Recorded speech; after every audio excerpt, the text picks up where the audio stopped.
नमस्कार किसान भाइयों, स्वागत है आप सभी का एक बार फिर हमारे यूट्यूब चैनल एसकेडी एग्रीकल्चर पर। किसान भाइयों, आज के इस वीडियो में हम बात करेंगे जो भिंडी की फसल में लगने वाले रोगों के बारे में।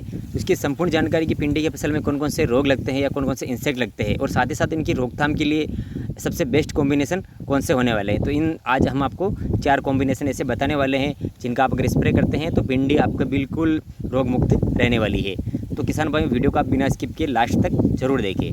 तो किसान भाइयों, वीडियो स्टार्ट करते हैं और बात करते हैं। तो किसान भाइयों, भिंडी एक ऐसी फसल है जो कि साल के 365 दिनों में सब किसानों की और जो खाते हैं सभी लोगों की पहली पसंद होती है। और इस समय जो किसानों के लिए बढ़िया बात यह है कि मार्केट में जो भिंडी के भाव मिल रहे हैं उनको काफ़ी बढ़िया भाव मिल रहे हैं। लगभग 45 या 40 से 50 रुपये प्रति किलो के हिसाब से किसानों को बढ़िया भाव मिल रहे हैं। और किसान भाइयों, इसका कारण यही है कि प्रोडक्शन में कमी के कारण ये भाव आपको बढ़िया मिल रहे हैं।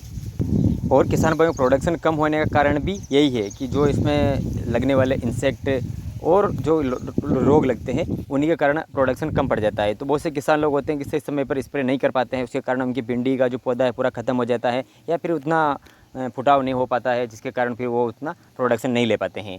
तो किसान भाइयों, भिंडी की जो मुख्य फसल है इसमें सबसे ज़्यादा जो कीटों का प्रकोप होता है उसमें आती है एक तो वाइट फ्लाई और एक आता है इसमें रेड बीटल और दूसरा इसमें जो इसका तना छेदक। ये जो 3 कीट इसमें सबसे ज़्यादा मात्रा में इसमें लगते हैं और ख़ासतौर पर जो गर्मियों के दिनों में इन तीनों का काफ़ी ज़्यादा अटैक देखने को मिलता है।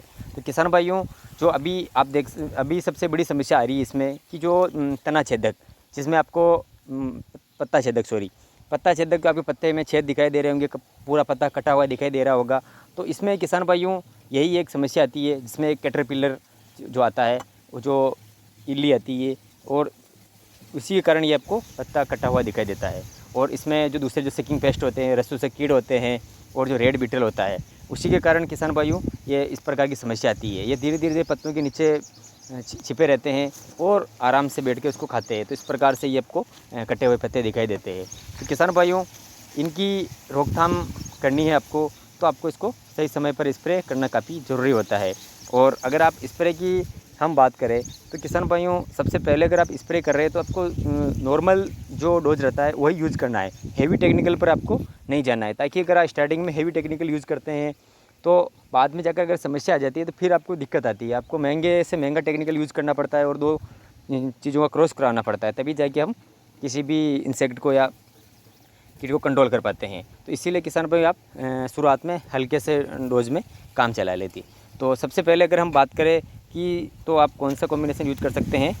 पहले कॉम्बिनेशन की बात करें तो किसान भाई इसमें आप ले सकते हैं रोगोर इंसेक्टिसाइड ले सकते हैं, जिसमें कि डाइमेथोमेटो टेक्निकल आता है, वो आप इसमें यूज कर सकते हैं 30 ml प्रति पंप के हिसाब से। जो कि 15 लीटर पानी का पंप आता है उसमें आप 30 ml ये ले सकते हैं। या इसके अलावा किसान भाई सेकंड नंबर पर आता है जो कि नागार्जुना का, जैसे कि प्रोफेक्स सुपर हो गया, जिसमें प्रोपेनोफॉस साइपरमेथ्रिन पाया जाता है। इसका आप टेक्निकल का भी यूज़ कर सकते हैं। ये प्रोडक्ट जो भिंडी में लगने वाली जैसे वाइट फ्लाई हो गई, कैटरपिलर, रेड बीटल, इन सभी को कंट्रोल करने का ये कार्य करेगा।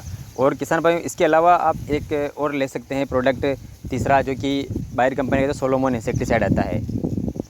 किसान भाइयों, अगर सोलोमन इंसेक्टिसाइड की बात करें तो इसका जो कीट कंट्रोल करने की प्रोसेस है वो इसमें वाइट फ्लाई, जो भी सेमिल ऊपर इल्ली हो गई, वो जो कैटरपिलर और जो रेड बीटल, माहू और इससे भी जो सकिंग पेस्ट सभी प्रकार के जो होते हैं उनको एक कंट्रोल आसानी से कर लेता है। और अगर किसान भाइयों आप इसका शुरुआती अवस्था में अगर भिंडी की फसल जब लगभग 25 से 30 दिन की हो जाए तभी आप इनका स्प्रे आप शुरुआती दौर में आप कर सकते हैं, तभी जाके आपको जो आगे लंबी अवधि के लिए इसका काम आपको अच्छा देखने को मिलेगा।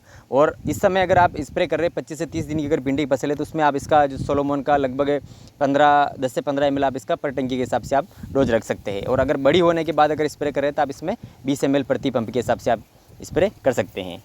इसके बाद किसान भाई हम बात करें तो एक और प्रोडक्ट आता है जिसमें अब यूपीएल का जो उल्लाला इंसेक्टिसाइड आता है वो भी आप ले सकते हैं। इसको आप लगभग 4 से 5 ग्राम प्रति पंप के हिसाब से आप इसको यूज कर सकते हैं। तो किसान भाइयों, जो हमने ये प्रोडक्ट बताए, अगर इनका आप सही समय पर सही तरीके से यूज़ करते हैं तो आपकी जो भिंडी की फसल है वो बिल्कुल रोग मुक्त रहेगी, अगर समय से पहले अगर आप इनका स्प्रे करते हैं। तो किसान भाइयों, ये थी जानकारी भिंडी में लगने वाले कीटों की संपूर्ण जानकारी। अगर जानकारी पसंद आई तो वीडियो को लाइक करके ज़्यादा से ज़्यादा किसान भाइयों के पास शेयर करें। और अगर पहली बार हमारे चैनल पर आए तो चैनल को सब्सक्राइब करके बेल आइकन को प्रेस कर दीजिए, ताकि हम इस प्रकार की जो भी खेती संबंधित वीडियो अपडेट करें उनकी जानकारी आपको सही समय पर मिल जाए। मिलते हैं आपको नेक्स्ट वीडियो में। धन्यवाद।